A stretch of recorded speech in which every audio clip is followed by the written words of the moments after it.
안녕하십니까. 어려운 코인 시장 만화로 쉽게 설명하는 채널 코인 스케치북입니다. 오늘은 리플 이야기를 해볼 건데 한 가지만 먼저 짚고 넘어가겠습니다. 현재 이 영상을 촬영하는 날 기준으로 리플은 1.5달러 선에서 거래되고 있습니다. 원래는 2달러는 기본으로 넘겼던 리플인데 최근 조정을 많이 받아서 시청자분들이 많이 힘들어하고 계시더라고요. 그래서 오늘은 리플 투자하시는 분들에게 단기적으로는 악재를, 구조적으로는 호재인 내용을 설명드릴 겁니다. 자, 먼저 현재 리플의 가격 약 1.5달러에 거래되고 있습니다. 그런데 여러분들이 보고 계신 XRP의 멈춰버린 가격, 이것이 정말 세력의 무관심과 시즌 종료 때문이라고 생각하시나요? 만약 이 정체가 거대 기관들이 마지막 물량을 확보하기 위해 정교하게 설계한 최후의 매집 구간이라면 어떨까요? 비트코인과 이더리움이 ETF 승인 직후 겪었던 그 기묘한 하락, 그리고 그 뒤에 찾아온 폭발적인 상승을 우리는 이미 목격했죠. 이제 바로 리플 XRP의 차례가 다가오고 있는 겁니다. 겉으로는 조용해 보이지만 수면 아래에서는 이미 글로벌 금융 시스템의 판도가 송두리째 바뀌고 있죠. 우리는 이 거대한 변화의 흐름 속에서 왜 금융의 심장부가 XRP를 선택할 수밖에 없는지 그 본질을 정확히 꿰뚫어 봐야 합니다. 리플의 진짜 가치를 이해하려면 먼저 현재 가격과 본질적 가치 사이에 존재하는 거대한 괴리를 인정해야 합니다. 최근 XRP 관련된 금융상품에서 일부 자금 유출이 있었지만 그와는 비교할 수 없을 정도로 거대한 기관 자본이 조용히 유입되고 있습니다. 그런데도 시장 가격은 전혀 그 기대에 부응하지 못하고 있죠. 바로 이 지점에서 수많은 개인 투자자들이 지쳐서 떠나가고 있습니다. 하지만 우리는 과거의 학습 효과를 반드시 기억해야 해요. 비트코인 현물 ETF가 처음 승인되었을 때를 떠올려 보시죠. 자본은 분명히 들어오는데 가격은 오히려 빠졌습니다. 이더리움 역시 정확히 같은 길을 걸었죠. 이건 시장의 실패가 아닙니다. 거대 자본이 시장을 장악하는 시스템의 전개 과정이죠. 기관들은 절대 비싼 가격의 자산을 매수해주지 않습니다. 개인들의 물량이 공포 속에서 충분히 털려나가고 시장의 의구심이 최고조에 달했을 때 바로 그때 진짜 상승이 시작되죠. XRP 역시 지금 이 과정을 너무나 충실하게 밟고 있습니다. 더욱 흥미로운 점은 현재 미국 상원에서 진행 중인 클래리티 법안이죠. 이 법안은 단순히 암호화폐 규제를 만드는 수준이 아닙니다. XRP를 증권이라는 오랜 족쇄에서 완전히 풀어주고 상품으로서 지위를 확정짓는 결정적인 이정표가 될 가능성이 커요. 이 법안이 통과되어 모든 법적 교통정리가 끝나는 순간 그동안 법적 리스크 때문에 리플을 사고 싶어도 망설였던 전 세계의 기관 자금이 쓰나미처럼 밀려들게 될 겁니다. 이건 단순한 호재가 아니죠. XRP가 제도권 금융에 공인된 주인공으로 등극함을 의미하는 사건이니까요. 자, 리플 관련되어서 이슈가 하나 더 있죠. 바로 리플이 최근 가장 공을 들이고 있는 분야, 바로 자체 스테이블 코인 RLUSD입니다. 많은 분들이 아니 XRP가 있는데 왜 굳이 스테이블 코인을 만들어요? 이렇게 의문을 가지시는데요.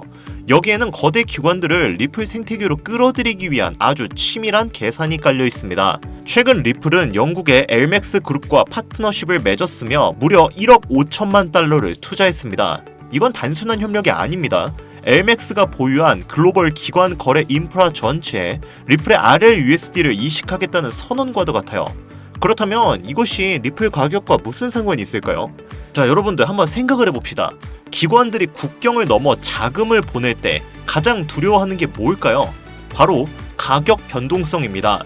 리플은 이 문제를 XRP와 RLUSD의 조합으로 해결하려고 하고 있습니다. 자금이 이동할 때 XRP는 모든 통화를 빛의 속도로 연결하는 브릿지 역할을 하고 전송의 마지막 단계에서 RLUSD가 가치를 안정적으로 고정하는 앵커 역할을 맡는 구조죠. 이 두 가지가 결합되는 순간 기존의 느리고 비싼 은행 스위프트 시스템은 설 자리를 잃게 됩니다. 다리를 건너는 차가 많아질수록 통행료의 가치가 오르듯 XRP 레저의 유동성은 폭발적으로 증가할 수밖에 없죠. 그리고 과거 리플이 그저 송금이 빠른 코인이었다면 지금의 XRP는 스스로를 글로벌 금융 인프라 그 자체로 재정의하고 있습니다. 그 변화의 중심가에는 스마트 컨트랙트 기능인 훅스 프로토콜이 있죠. 이로써 지금까지 이더리움 생태계의 전유물이었던 DeFi, 스테이킹, RWA까지 리플 네트워크 위에서 구현할 수 있게 됐습니다. 자, 그러면 여기서 이런 의문을 가지시는 분들도 계실 거예요. 아니, 그렇게 할 거면 리플보다 더 크고 안정적인 이더리움의 스마트 컨트랙트를 하면 되잖아요. 왜 리플의 스마트 컨트랙트를 하는 거예요? 네, 아주 예리한 지적이십니다. 기관들이 리플에 스마트 컨트랙트를 하는 이유는 단 하나, 바로 신뢰와 규제 준수입니다. 기관 투자자들이 가장 두려워하는 건 자금 세탁이나 불법 자금 흐름에 연루되는 리스크입니다. 리플은 바로 이 지점을 파고들어 고객 신원 확인과 자금 세탁 방지를 철저히 갖춘 제도권 전현 환경을 구축했습니다. 전 세계의 부동산, 주식, 채권 같은 실물 자산들이 리플이라는 안전한 고속도로를 타고 유통되는 거대한 유동성의 바다가 열리고 있어요. 결론적으로 리플의 미래 가치는 향후 인프라의 확장성과 실질적인 사용량 데이터로 증명될 것입니다. 보수적으로 접근하더라도 $5, 유입 자금이 본격화될 경우 $10 이상도 충분히 가능하다는 분석이 나오고 있죠. 이제 단순한 기대감만으로 오르는 시대는 끝났습니다. 실사용형 코인만이 살아남는 시대입니다. 물론 과거 SEC 소송과 규제에 갇혀있던 리플의 과거를 떠올려보면 지금의 횡보가 불안하게 느껴질 수도 있습니다.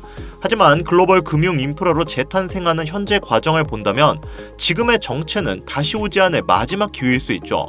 역사적으로 리플은 전체 기간의 약 95%를 횡보하거나 하락했습니다. 오로지 단 5%의 짧은 시간에 폭발적인 상승을 보여준 자산이죠. 대부분의 투자자들은 이 95%의 지루한 시간을 견디지 못하고 물량을 던졌습니다. 하지만 진짜 가치를 아는 이들은 조용히 물량을 모아갔죠. 2026년 1월 기준 비트와이즈의 XRP ETF는 운영 자산 $12억 돌파했습니다. 프랭클린 템플턴, 그레이스케일 등 경쟁도 점점 치열해지고 있고 주간 순유입 역시 지속적으로 증가하고 있죠. 그리고 여기서 가장 흥미로운 사실이 하나 있는데 세계 최대 자산 운용사 블랙록은 아직 XRP ETF 시장에 진입하지 않았다는 점입니다. 이게 우연일까요? 절대 아니죠. 블랙록은 늘 시장이 검증된 이후 완벽한 타이밍에 압도적인 자금력으로 진입해왔습니다. 레리 핑크는 2026년을 자산 토큰화의 실질적 실행 원년이라고 명확히 선언을 했죠. 현재 블랙록의 토큰화 펀드는 운영 자산 $18억 돌파했고 JP모건의 온닉스는 1일 거래량이 $25억 수준에 달해요. 문제는 하나입니다. 이 토큰화된 자산들이 서로 다른 블록체인과 네트워크 간을 자유롭게 이동해야 한다는 점이죠. 이를 기존 스위프트 시스템으로 처리하는 건 사실상 불가능합니다. 그래서 필요한 것이 빛의 속도로 작동하는 브리지 자산이죠. 3초 내 결제, 거래 수수료 $0.001 미만, 150개 이상의 법정화폐 지원. 이 조건을 만족하는 자산이 뭐가 있을까요? 굉장히 까다로운 조건이지만 공교롭게도 우리의 XRP는 이 조건을 다 만족하네요. 제가 여러분들께 희망적인 내용을 전해드리려고 하는 게 아니라 정말 냉정하게 팩트만 이야기 드린 겁니다. 제가 여태까지 설명한 것 중에 거짓말이 하나라도 있었나요? 하나도 없었습니다.